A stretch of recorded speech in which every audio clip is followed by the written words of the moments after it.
Good morning. This is Akashvani Kohima, the morning news read by Gahir Chisati. The Five Tribes Committee on Review of Reservation Policy has withdrawn its boycott of all state government events after the state cabinet accepted its key demands. The decision came after a meeting held at Tseminyu district yesterday with the five apex tribe bodies, namely Au, Angami, Lotha, Rengma and Sumi, and frontal units.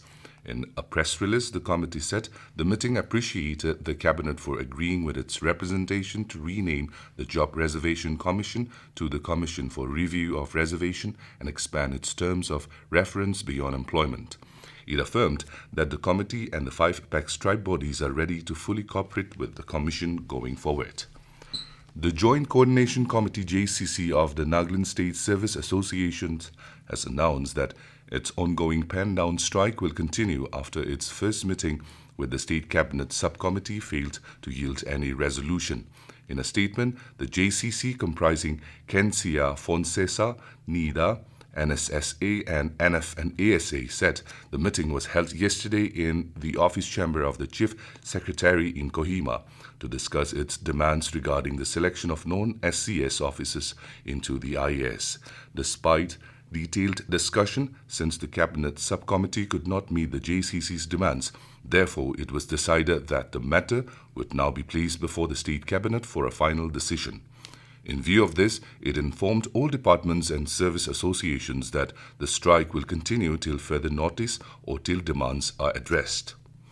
The first ever Nagaland Influencers Summit 2025 wrapped up yesterday with a glittering gala night at the Heritage in Kohima. The event celebrated creativity, culture and digital storytelling. Tovika Jimomi took home the coveted People's Choice Award.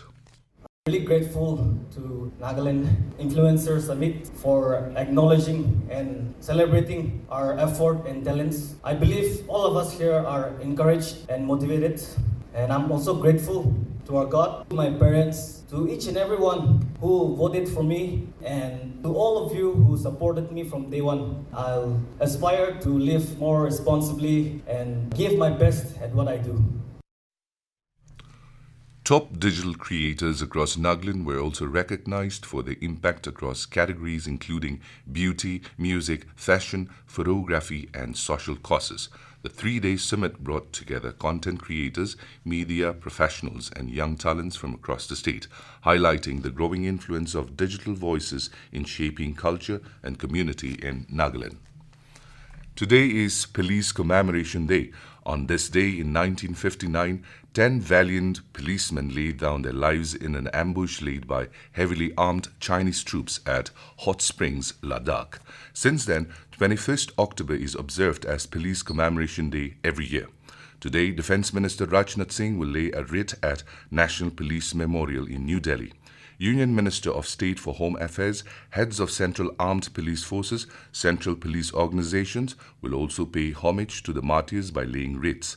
A joint parade of Central Armed Police Forces and Delhi Police will be held. The GST Bachat Utsav, announced by Prime Minister Narendra Modi and launched on the 22nd of last month, is benefiting people across all sections of the society. Today, our correspondent brings a report highlighting the impact of GST reforms in strengthening the country's healthcare sector.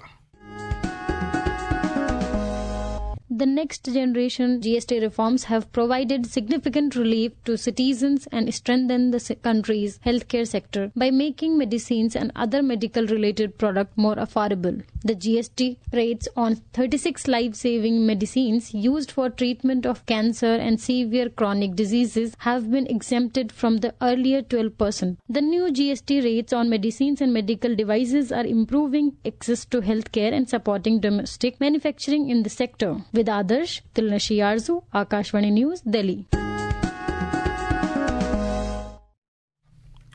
And in sports, British chess prodigy of Indian origin, Bodhana Sivanandan has become the youngest player to defeat a former world champion.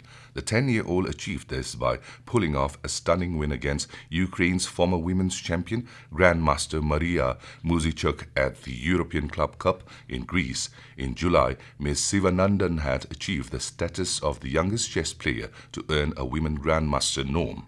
And with that, we come to the end of morning news. Stay tuned as we will be back with the evening English news at 7:20. Have a nice day.